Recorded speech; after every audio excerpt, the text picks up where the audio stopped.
hey, I got new merch. There's hoodies, stickers, and this sweet new Memento Mori shirt that you can swipe. You get it? Because the kanji for forest is read as Mori, and Memento Mori. Yeah? Okay, I'll start the video. Links are in the description. During the turbulent times of being too scared to go out of my house in fear of becoming a walking carcinogen on a stick, I decided to delve deeper into what I love most. Distracting myself with buttloads of manga and forgetting to eat because I read too much. And one of the absolute treasures that I found was Tomo-chan is a girl. Do you like tomboys? Cause I know I do, but this tomboy needs to stop being a tomboy so that the guy she likes stops seeing her as a boy and starts seeing her as someone that he can put. Jun and Tomo are childhood friends, and Tomo has always been one of those girls that never really cared much about makeup or clothes, and instead focused on fighting and sports and sometimes looking for bugs. Jun didn't even realize Tomo was a girl when they first met, just because she never really fit what a conventional girl typically is. And now that's backfiring on Tomo, because the classic trope of them being childhood friends to lovers can't actually happen because Jun still sees Tomo as one of the guys. And so, with the help of her friend, and totally a closet lesbian that has the hots for Tomo, Misuzu, they try to girl Tomo up in order to get Jun's attention. The majority of the manga typically centers around Tomo not being comfortable with the new girly pursuits and having their plans to get Jun's attention fail a lot of the time. However, this manga also pushes the plot forward and gives the reader some sweet, sweet dopamine when some of their plans actually work. And society typically wants girls to be girly without a lot of leniency, and there's a little bit of pressure on girls to fit that image. It's unfair, and the best part about Tomo-chan is that she eventually has to learn that the reason Jun likes her is because of the way she is, and changing who she is might get his attention, but in order for them to have a real relationship, Tomo has to learn to be herself along with being open about her feelings to Jun. And that's what usually had me scared when first starting to read this manga. There was a fear in the back of my mind that Tomo would have to cast away herself in order to fit into a persona that would be appealing to a typical man, but that didn't happen, especially since Jun only became the sporty guy that he is because of Tomo. It wasn't like they were both headstrong jocks when they were kids. Jun was a wimp, and Tomo helped him grow into who he is. Really, the relationship dynamic is switched from what you usually see, and it's taking these tropes that we're so used to and twisting them that really makes this manga one of the best I've read. And there are other characters that have their own relationship dynamics that they have to deal with. As I mentioned, Misuzu, who no doubt has the hots for Tomo, but let's be real, who wouldn't? She knows that Tomo likes Jun, so she struggles with her own issues of being self-conscious. There's even a moment where she thinks she needs to be sportier in order to get Tomo's attention. But as this manga likes to double down on, Tomo tells her that she's friends with Misuzu because of the way she is and wouldn't want her to change.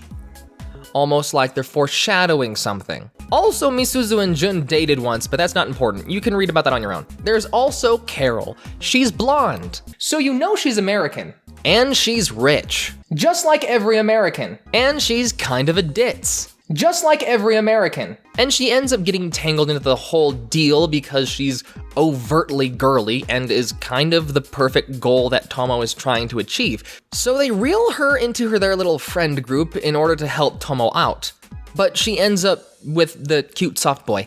I kind of want there to be a spin-off of those two. They're adorable. Tomo-chan is one of those romantic comedies that leans heavily into the comedy, but the heartfelt tidbits that they do have will have you consistently begging for the next volume. Oh my god, it's so freaking cute. Jun, why can't you just reciprocate her feelings? Though this manga is largely a comedy, the parts that you remember are all the romance aspects and the development of their relationship, which isn't really saying much. You'd hope that'd be the case because it is a romance manga. And the romance aspects of this manga is incredibly well executed, and I love the themes that are driven into this manga series.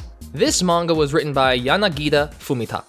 And his other works include The Foreigner and The Insensitive Tomboy, another one-shot chapter that is actually a Yuri manga, that is clearly the foundational work that eventually led to what Tomo-chan is today. And it's like 4 or 5 pages. It's not even that long. All the pages are made as if it were a yonkoma, or a 4-panel comic. You know those gag comics you see in the newspaper? It's set up like that. But each page is not a one-shot kind of joke that you would usually think when you see a yonkoma.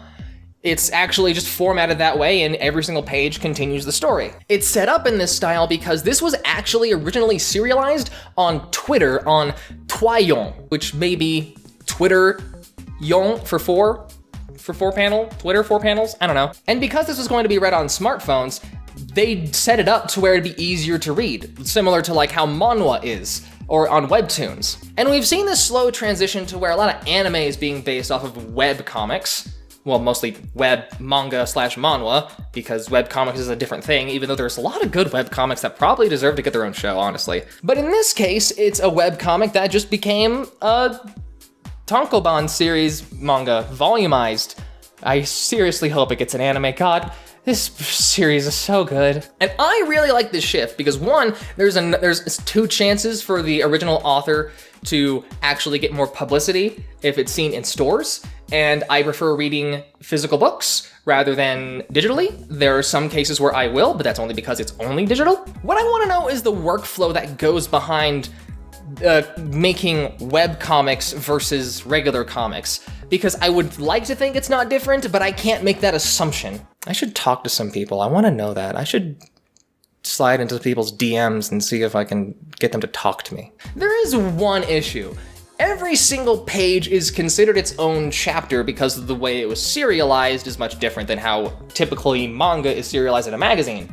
And so if you go online and try to read it, instead of buying the original volumes, which you should do, but I understand that some people I have strapped for money, especially nowadays, you're gonna find like over 900 chapters. Don't let that discourage you. It's not that bad. The manga only stretches 8 volumes, so keep that in mind. I mentioned this manga in the video I did where I list off a bunch of recommendations of non-shonen manga that I want everyone to read, but this one stood out so much to me that I just had to make its own video. And with that being said, I hope you try out this manga. That's everything I have for this video. And I have new merch, don't forget about that. I have a Patreon and I have a Twitter that you can follow me on if you want to see me be dumb. Stay beautiful and keep playing.